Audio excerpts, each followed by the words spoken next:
BBB in the early game. Big boy Beloy. Hey, gets him down. Sans picks up the Eagle. Up is a strike from Boots. Under the... It's good, I Same believe. big XP, but if they want to go crazy... Ooh. Alright. Why Dyroth? Mid lane though, without a magic damage dealer, but sounds on the Angela, that's where the main question. Welcome to the land of Dawn.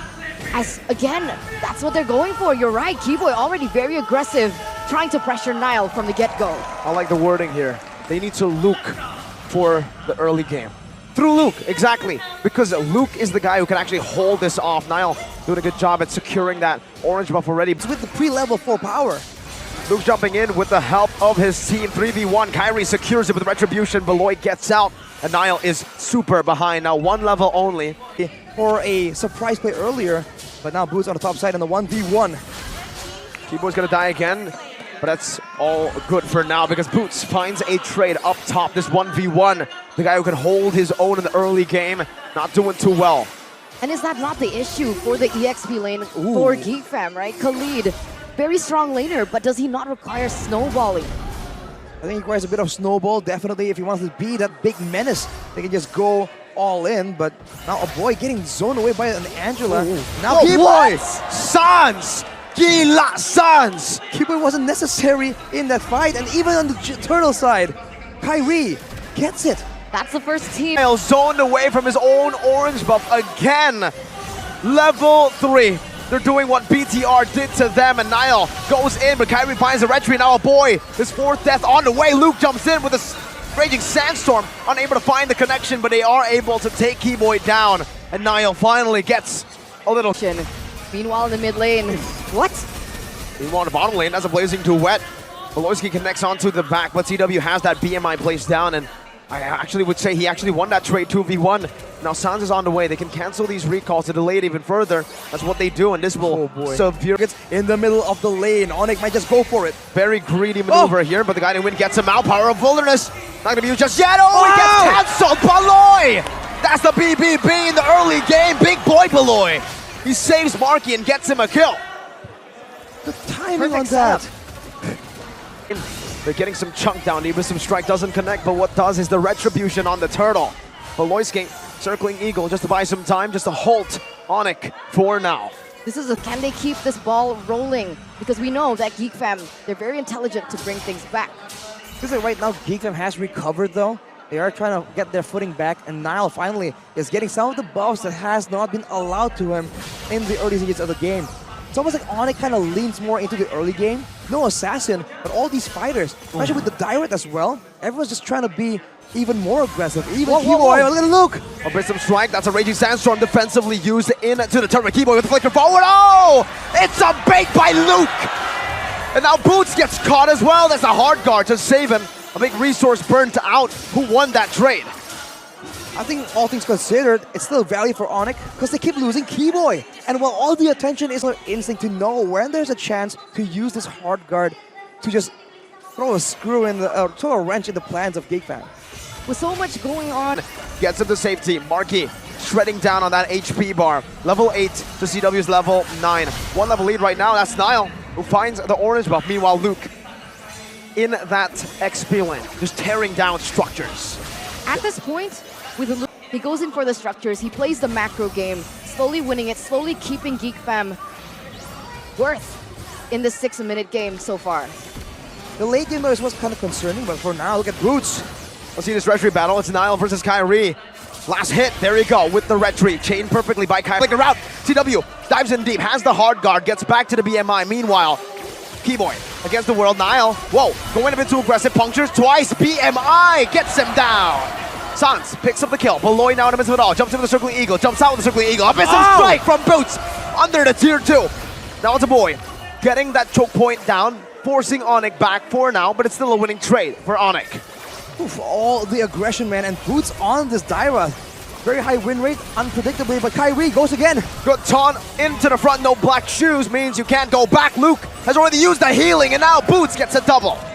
This is dangerous now because the death timers are scrambled here. 3 members initially with all different death timers means that Onyx will get full control over the waves, over the jungle as well. They can't really go with the Geek Fam unity and go for these big team fights. I wonder how it's going to play out, because later on, Marky does percentage HP damage. He will be able to secure the kill onto Keyboy and Kyrie more reliably, but he is also in a more risky position with the distance. Okay, Niall is still going to be able to get his orange buff this time around. Kyrie only there to be, CW, very aggressive. This is what I wanted to ask. The gold lane, with CW this far ahead, when will it become a Marquee show? When are they ready?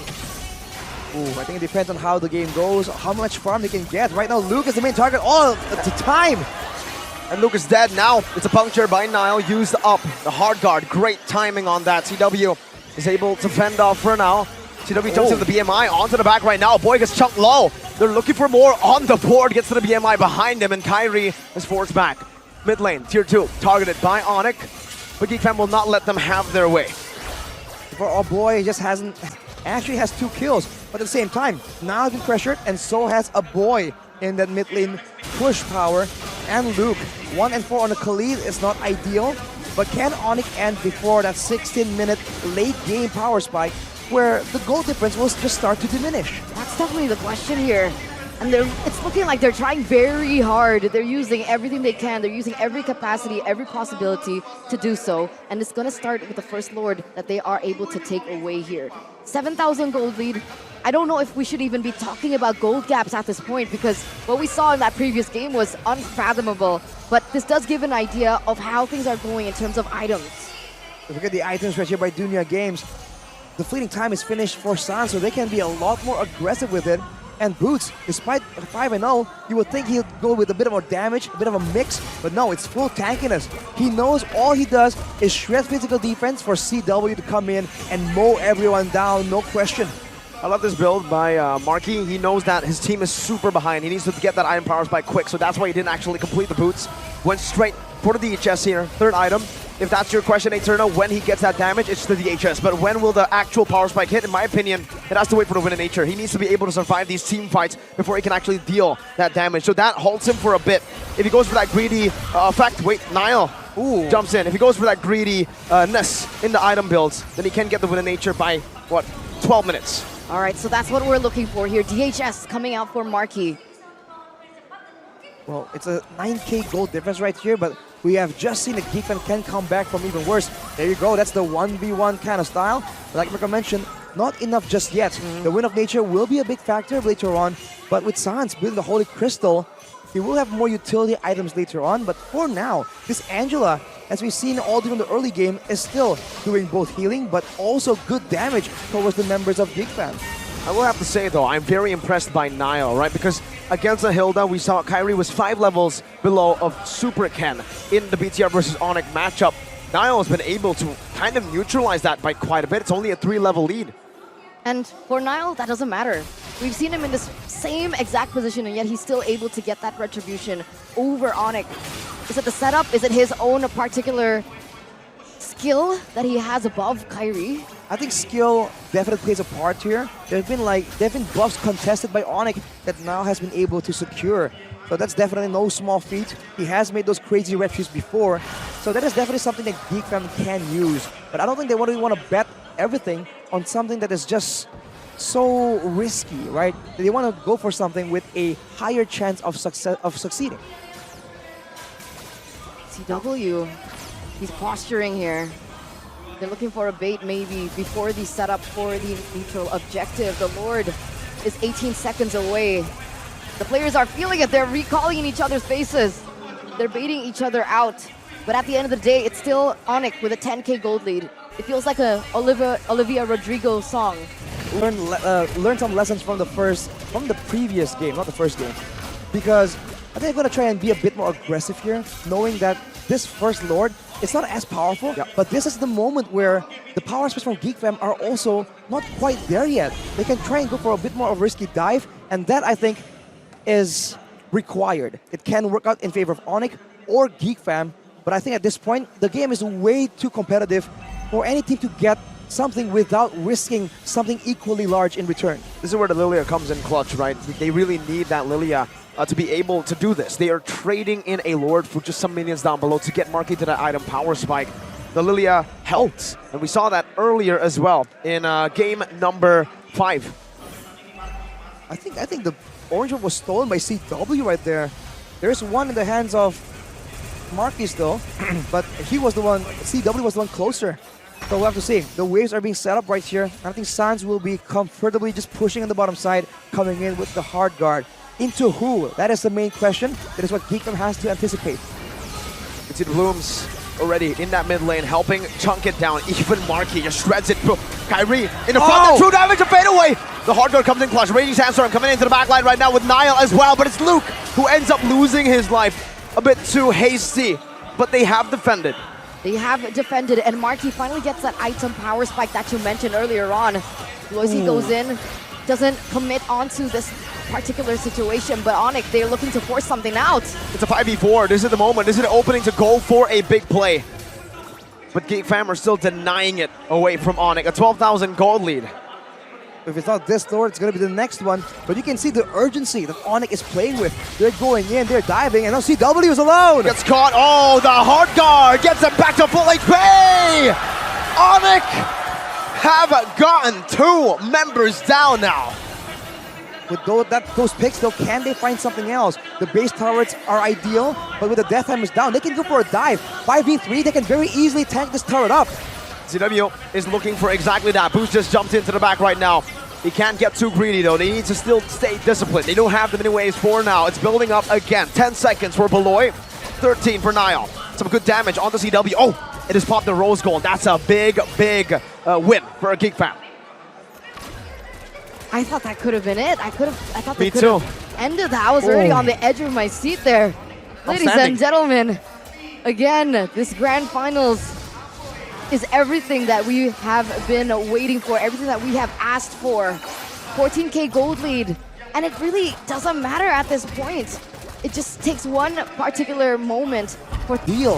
If the hard guard comes in at the right moment, credit to Gila Sans. That could be it, man. That could be what Geek Fam needs to avoid, overextending, and unlike what they did in the previous game. We have Mahaka Square completely distracted. No, wait, hypnotized silent by how amazing this game is. There's tension for sure, man. You can cut it with a knife. On the top side, though, with the wave building in, seems like I think Onyx are trying to make a play without the Lord just yet. Can't work out. Can they go for more afterwards, though? Never mind. The Lord's still going to be marching, but honestly, with everything that you guys mentioned earlier on, I feel like this is where a boy thrives. The fact that he's able to clear really quickly will give Onyx a run for their money. They need to be able to engage onto the members of Geek Fam. But who do they engage with? The Usurpers on their last legs. Abyssum Strike used up, but look at the Circling Eagle. Knocks 3 members out right now. That's going to be CW. Battle Mirror image. Woloski gets taken down. The base is wide open, but minion waves have been cleared out. Take a look at that. Niall's dealing with it right now. It's still going to be Marky taken down. Onyx. This might be it. The Kings have descended from the skies back to earth. Feel the grace of their presence. 3-peat, the first